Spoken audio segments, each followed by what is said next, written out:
بسم اللہ الرحمن الرحیم۔ السلام علیکم پیارے دوستو، اللہ پاک نے سرزمین پر کم و بیش 1,24,000 پیغمبروں کو بھیجا، جن کا سامنا نمرود اور فرعون جیسے لشکروں سے ہوا۔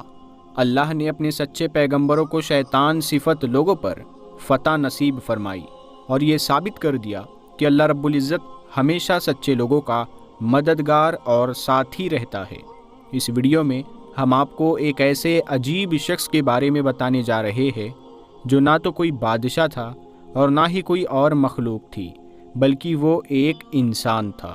اس کے باوجود اس جیسا انسان اس دنیا نے دوبارہ نہیں دیکھا، کیونکہ وہ شخص اپنی جسمانی قد و کاٹ اور طاقت میں پوری سرزمین میں منفرد تھا۔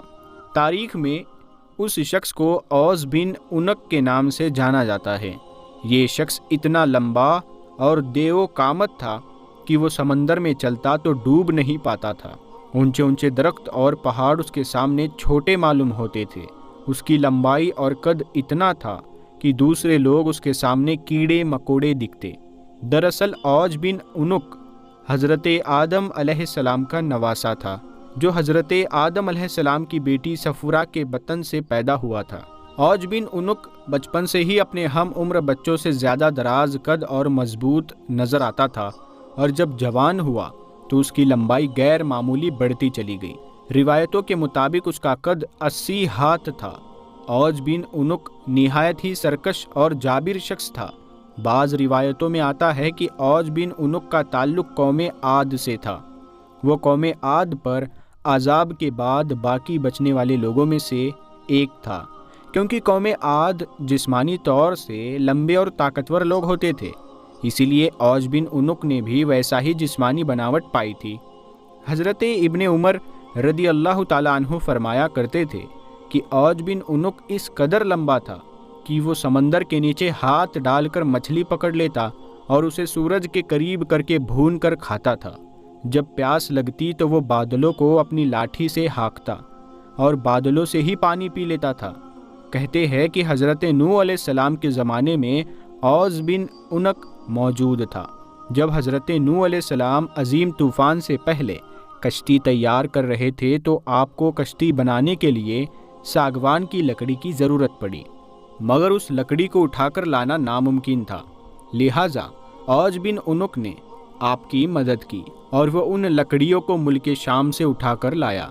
لہٰذا اللہ پاک نے اس کے اس عمل سے خوش ہو کر اسے غرق ہونے سے نجات دے دی، جبکہ بعض لوگوں نے لکھا ہے کہ اوس نے حضرت نوح علیہ السلام پر ایمان نہ لایا تھا اور آپ کی کشتی میں سوار ہونے سے انکار کر دیا تھا۔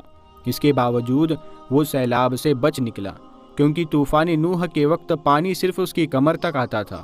مگر بعض علماء نے اس بات کو سخت منع کیا ہے، کیونکہ قرآن کی آیتوں کے مطابق طوفان نوح کے بعد حضرت نوح علیہ السلام کی کشتی میں سوار ہونے والے اہل ایمان کے سوا کوئی شخص بھی زمین پر باقی نہ بچا تھا۔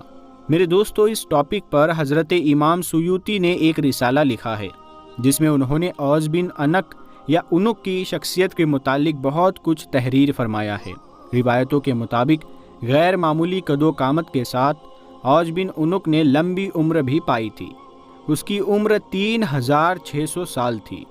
وہ حضرت آدم علیہ السلام کے زمانے سے حضرت موسیٰ علیہ السلام کے دور تک زندہ رہا، اور پھر حضرت موسیٰ علیہ السلام نے اس سرکش شخص کو قتل کیا۔ واقعہ کچھ یوں ہے کہ بنی اسرائیل کو فرعونیوں سے نجات ملی اور فرعون دریائے نیل میں غرق ہو گیا، تو اللہ نے حضرت موسیٰ علیہ السلام سے وعدہ کیا کہ شام کی مقدس سرزمین بنی اسرائیل کو دے دی جائے گی۔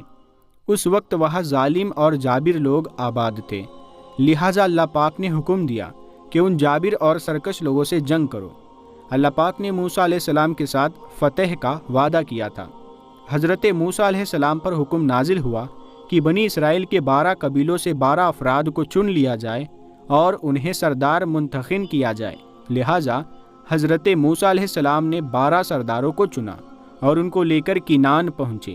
آپ علیہ السلام نے ان سرداروں کو شام کی طرف بھیجا کہ وہاں جا کر ان ظالم حاکموں کی خبر لیں اور انہیں دعوت حق پہنچائے کہ یہ مقدس زمین ہمیں عطا کی گئی ہے، سو اب تم لوگ ہماری اطاعت کرو اگر انہوں نے انکار کیا تو ان لوگوں کو جنگ سے خبردار کر کے آؤ۔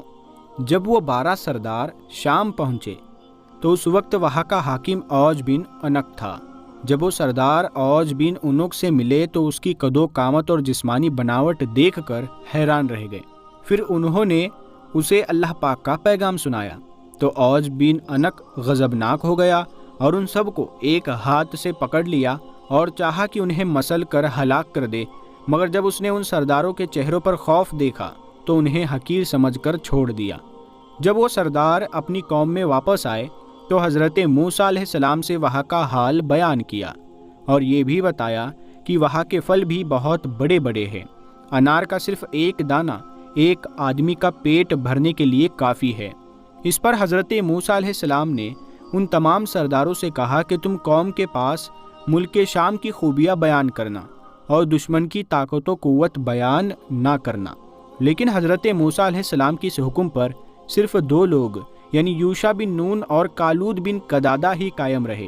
باقی تمام سرداروں نے ملک شام میں بسنے والے افراد کی طاقت و قوت کا حال قوم بنی اسرائیل کو سنا دیا، جس پر بنی اسرائیل نے چاہا کہ وہ وہاں نہ جائے۔ حضرت موسیٰ علیہ السلام نے انہیں سمجھایا کہ اے لوگو، تم مت گھبراؤ، میرے ساتھ اللہ نے وعدہ کیا ہے کہ میں تمہیں ان لوگوں پر فتح دوں گا۔ دوسری طرف بنی اسرائیل نے حضرت موسیٰ علیہ السلام سے کہا، اے موسیٰ، وہاں بے شک ایک زبردست قوم ہے، ہم وہاں ہرگز نہیں جائیں گے یہاں تک کہ وہ وہاں سے نکل جائیں۔ یوشع بن نون اور کالود بن قدادہ نے اپنی قوم کو ترغیب دی کہ وہ اللہ پر یقین رکھے اور ہمارے ساتھ چلے۔ اس پر وہ کہنے لگے کہ اے موسیٰ، تو اور تیرا رب جا کر ان سے لڑو، ہم تو یہی بیٹھے رہیں گے۔ بس اللہ نے قوم بنی اسرائیل کی اس نافرمانی کے سبب 40 سال تک ملک شام کی سرزمین ان پر حرام کر دی اور یہ قوم جنگلوں میں پھرتی رہی۔ میرے دوستوں، روایتوں کے مطابق اپنی قوم کی نافرمانی کے بعد حضرت موسیٰ علیہ السلام خود ہی اوج بن انق کے خاتمے کے لیے روانہ ہوئے۔ اوج بن انق نے جب انہیں دیکھا تو چاہا کہ چینٹی کی طرح پیروں سے مسل دے اور کہا کہ تو ہی قوم بنی اسرائیل کا وہ سردار ہے جس نے فرعون کو دریائے نیل میں ڈبویا تھا۔ پھر اس نے حضرت موسیٰ علیہ السلام پر حملہ کر دیا۔ حضرت موسیٰ علیہ السلام نے جوابی حملہ کیا اور 10 گز اوپر اچھل کر اس کے ٹخنوں پر آسا مارا۔ یہ ضرب ایسی تھی کہ اوج بن انق نامی یہ پہاڑ جیسا شخص وہی گر کر مر گیا۔ کہتے ہیں کہ اس کی لاش 40 سال تک وہی زمین پر پڑی رہی۔ اس عرصے میں اس کے جسم کا گوشت گل کر صرف ڈھانچہ رہ گیا۔ جب حضرت موسیٰ علیہ السلام اور حضرت ہارون علیہ السلام وہاں سے واپس لوٹے تو اس کے ڈھانچے کو اٹھا کر دریائے نیل پر رکھ دیا اور ایک لمبے وقت تک وہ ڈھانچہ دریائے نیل پر پول کا کام انجام دیتا رہا۔ میرے دوستو، مخلوق کتنی ہی سرکش اور قداور ہو، جب اللہ کی پکڑ ہوتی ہے تو اس کی طاقت و قوت ریت کے مانند ڈھیر ہو کر رہ جاتی ہے، اور یہ واقعات بعد میں آنے والی قوموں کے لیے عبرت کے نشان بن جاتے ہیں۔